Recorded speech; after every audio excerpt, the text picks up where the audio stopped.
በመዲናችን አዲስ አበባ በዚህ ሰዓት ጥብቅ የተባለ መረጃ የተሰማ ሲሆን 3 ሚሊዮን ብር የሚያወጣ ቤትን በሽልማት ለማሸነፍም የዕጣ ዕድሎች መቅረባቸውን ተከትሎ በበርካቶች ዘንድ መነጋገሪያ ሆኗል። ይህንን መረጃ ቤት መግዛትና የ3 ሚሊዮን ብር ቤት ሊያሸንፍ ለሚችለውና በሁሉም ነገር እድለኛ ለሆነው ለዛ ጓደኛችሁና ወዳጃችሁ አሁኑኑ ሼር አድርጉለት። ነገሩ እንዲህ ነው ልንገራችሁ። ደማቁ የኦቪድ ሪል ስቴት ኦሜጋ የቅናሽ ኤክስፖ እየተደረገ የሚገኝ ሲሆን በቅናሽ ላይ ቅናሽን ይዞ ጠናቀቅ ጥቂት ቀናቶች ብቻ ቀርተውታል። የኦቪድ ኦሜጋ ልዩ ቅናሽ ከ5 እስከ 20 በመቶ በሚደርስ የዋጋ ቅናሽ ብዙዎችን የቤትና የሱቅ ባለቤት ያደረገ ሲሆን ቅዳሜና እሁድ ከመጡ ደግሞ ሌላ ተጨማሪ ቅናሽ ያገኛሉ የተባለው። ታዲያ በኦሜጋ ኤክስፖ ላይ የተሳተፉ ደንበኞች 3 ሚሊዮን ብር የሚያወጣ ቤት በዕጣ የማሸነፍ እድል ይኖራቸዋል። ቤት ሲገዙም የዕጣ ቁጥር የሚወስዱ ይሆናል።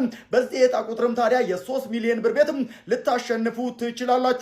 ከታህሳስ 6 በፊት በዚህ ታላቅ የሽያጭ ኤክስፖ በመገኘት የዚህ አስደናቂ ድል ተጠቃሚ የምትሆኑ ሲሆን ኦሜጋ ኢቨንትስ በመዲናችን በ5 ቦታዎች ማለትም በገርጂ ፌዴራል ቤቶች ቅጥር ግቢ እንዲሁም ደግሞ ኦቪድ 4 ኪሎ ሳይት፣ ገላን ጉራ ኦቪድ ሳይት እንዲሁም ጎልፍ ክለብና ኢትዮ ኩባ ጎራ በማለት የዚህ ድል ተጠቃሚ መሆን ትችላላችሁ። ለጥቂቶች የቀረበውን ይህንን ድል አሁኑኑ